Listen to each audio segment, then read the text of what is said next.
Bonsoir à tous et bienvenue pour la lecture du livre de Genèse. Aujourd'hui, nous sommes au chapitre 4. Sans plus tarder, nous allons prier. Seigneur, merci pour cette opportunité de lire encore ta parole. Je prie que tu nous éclaires, je prie que tu la bénisses et qu'elle nous bénisse, qu'elle nous enseigne et nous accompagne tous les jours de notre vie. Amen. Alors, nous avons déjà fait chapitre 1, 2, 3. Si vous avez raté cela, ne sautez pas les étapes, retournez et écoutez les chapitres qu'on a fait avant ainsi que les leçons que j'ai eu à partager avec vous. Si vous avez d'autres choses à partager, laissez dans les commentaires. Sinon, on continue. Genèse chapitre 4.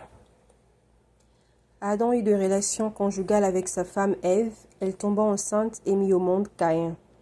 Elle dit, j'ai donné vie à un homme avec l'aide de l'Éternel. Elle mit encore au monde le frère de Caïn, Abel. Abel fut berger et Caïn fut cultivateur. Au bout de quelque temps, Caïn fit une offrande des produits de la terre à l'Éternel.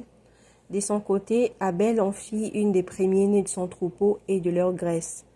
L'Éternel porta un regard favorable sur Abel et sur son offrande, mais pas sur Caïn et sur son offrande. Alors là, on ne dit pas pourquoi Dieu a préféré l'offrande d'Abel qu'à celui de Caïn. Mais il peut y avoir plusieurs raisons. Peut-être que Caïn n'avait pas de bonnes intentions, ou peut-être qu'il n'avait pas suivi les normes, parce que plus tard dans la Bible, on va voir que lorsqu'on présentait l'offrande à Dieu, Dieu avait mis quelques règles sur quel genre d'offrande l'amener. Il fallait que ça soit de bonne qualité, et bien sûr, il faut avoir des bonnes intentions. Et c'est pour cela que lorsque vous venez présenter une offrande à Dieu, ne les faites pas juste parce que le pasteur vous a dit, parce que vous voyez tout le monde le faire à l'église, tout le monde s'est levé et toi, tu as honte de rester assise. Tu te lèves aussi, mais en murmurant. Si tu vas présenter une offrande à Dieu, fais-le des bons cœurs, pas avec des mauvaises intentions, pas avec des murmures. Je ne dis pas que Caïn murmurait, etc., mais Dieu n'avait pas agréé son offrande alors qu'il a préféré, il a aimé l'offrande d'Abel. L'Éternel dit à Caïn, « Pourquoi es-tu irrité et pourquoi arbores-tu un air sombre? Certainement, si tu agis bien, tu te relèveras. Si en revanche tu agis mal, le péché est couché à la porte et ses désirs se portent vers toi. Mais c'est à toi de dominer sur lui. » Donc, on voit bien que lorsque tu es tenté par le péché, tu as les pouvoirs de dominer sur lui. Surtout avec le Saint-Esprit, avec l'aide du Saint-Esprit, tu as les pouvoirs de dominer sur lui. Et ça commence souvent par les pensées et les désirs. Si tu vois déjà que tes pensées penchent vers le mal, commence déjà à t'en débarrasser, à les réprimander. Ne les laisse pas grandir pour ensuite t'amener à commettre un acte que tu vas regretter plus tard.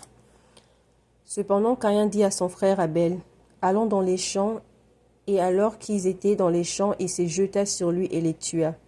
L'Éternel dit à Caïn, « Où est ton frère Abel ?» Il répondit, « Je ne sais pas. Suis-je le gardien de mon frère ?» Dieu dit alors, « Qu'as-tu fait? Les sangs de ton frère crient de la terre jusqu'à moi. Désormais tu es maudit, chassé loin du sol.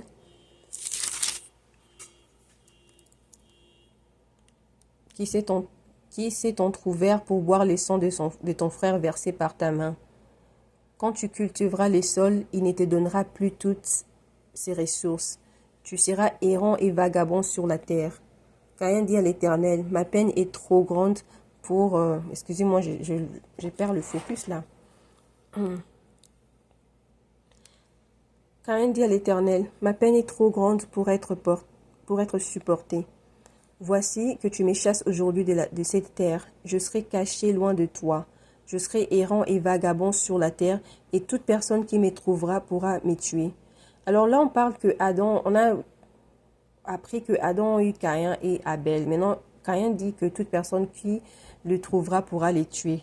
D'où viennent ces personnes? On sous-entend que Adam et Ève ont eu beaucoup d'autres enfants, mais on s'est focalisé sur Caïn et Abel pour nous apprendre quelque chose de leur histoire. Par exemple, il y a l'histoire des Ruth, il y a l'histoire d'Esther. Dans leur époque, il y a sûrement eu beaucoup de femmes vertueuses aussi qui ont vécu leur époque. Je ne pense pas que c'était les seuls à avoir suivi le chemin de Dieu. Mais Dieu a voulu se focaliser sur leur histoire pour nous apprendre des leçons. Parce que sinon, si on va mettre tout le monde, ce sera un livre infini. Donc, voilà. L'Éternel lui dit, si quelqu'un tue Caïn, Caïn sera vengé 7 fois. Et l'Éternel mit un signe sur Caïn afin que ceux qui les trouveraient ne les tuent pas. Caïn s'éloigna de l'Éternel et habita le pays des Nodes, à l'est d'Éden. Caïn eut des relations conjugales avec sa femme. Elle tomba enceinte et mit au monde Enoch. Encore là, sa femme, c'est sûrement une de ses sœurs ou encore un autre membre de famille, peut-être nièce, cousine, etc. Il construisit ensuite une ville à laquelle il donna le nom de son fils Enoch. Enoch eut pour fils, peut-être pas cousine, parce que cousine, ça voudrait dire le fils à son oncle, alors que Adam n'avait pas de frère. Ok, je retire, c'est là peut-être une de ses sœurs ou une nièce, la fille de ses frères ou de sa sœur. Voilà. Parce qu'on n'a pas mentionné des frères et sœurs, mais Dieu avait créé que Adam et Ève. Donc, pour qu'on arrive à d'autres personnes, donc parce que Dieu leur avait donné l'ordre de se multiplier. Donc, on sous-entend qu'ils se sont multipliés. Voilà, pas sa nièce, parce que, pardon, pas sa cousine, parce que sinon, ça aurait voulu dire que Adam ou Ève avaient un frère alors qu'ils n'en avaient pas. Soit sa sœur, soit sa nièce. Il construisit ensuite une ville à laquelle il donna le nom de son fils Enoch. Enoch eut pour fils Irad, Irad eut Méjaël, Méjaël eut Métushaël et Métushaël eut Lémec. Lémec prit 2 femmes. Voilà la polygamie qui commence. C'est pour ça qu'il faut faire attention. Lorsque tu es une mauvaise personne, tu risques d'engendrer une mauvaise race.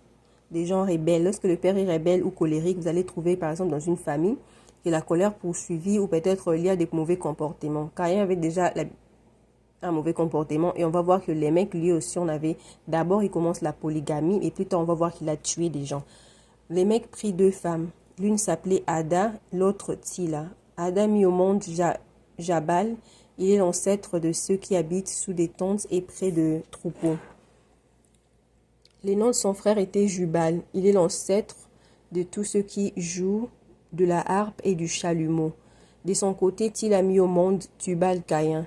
Il forgeait tous les outils en bronze et en fer. La sœur de Tubal-Caïn était Naama. Lémec dit à ses femmes, Ada et Tila, écoutez-moi, femme de Lémec. Prêtez attention à ce que j'ai dit. C'est que j'ai tué un homme pour ma blessure et un enfant pour ma contusion. Si Caïn est vengé 7 fois, Lémec le sera 77 fois. Vous voyez bien? Lémec est aussi mauvais que son père ou son grand-père. Je pense que Caïn, c'est son grand-père. Bon, on va devoir remonter pour voir, mais là, il est de la descendance de Caïn.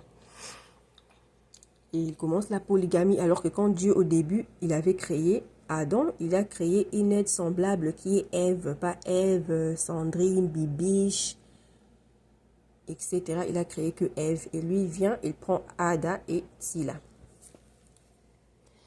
Adam eut encore des relations conjugales avec sa femme. Elle mit au monde un fils et l'appela Seth, car, dit-elle, Dieu m'a donné un autre fils pour remplacer Abel que Caïn a tué. Seth eut lui aussi un fils et il l'appela Enoch. C'est alors que l'on commença à faire appel au nom de l'Éternel. Alors de son côté, Seth, le fils de Seth, a suivi la voie de l'Éternel, alors que le fils de Caïn, le descendant de Caïn, est en train de s'en éloigner. Donc là, on voit déjà qu'il y a 2 contrastes, 2 chemins à suivre. Abel était celui qui aussi a été agréable à l'Éternel. Il a été tué par Caïn et Adam et Ève ont eu encore un autre enfant, Seth, qui a engendré à son tour un fils qui a suivi les noms de... qui commence aussi à suivre le chemin de l'Éternel. Voilà, c'est tout pour le chapitre 4. On se retrouve pour la lecture du chapitre 5.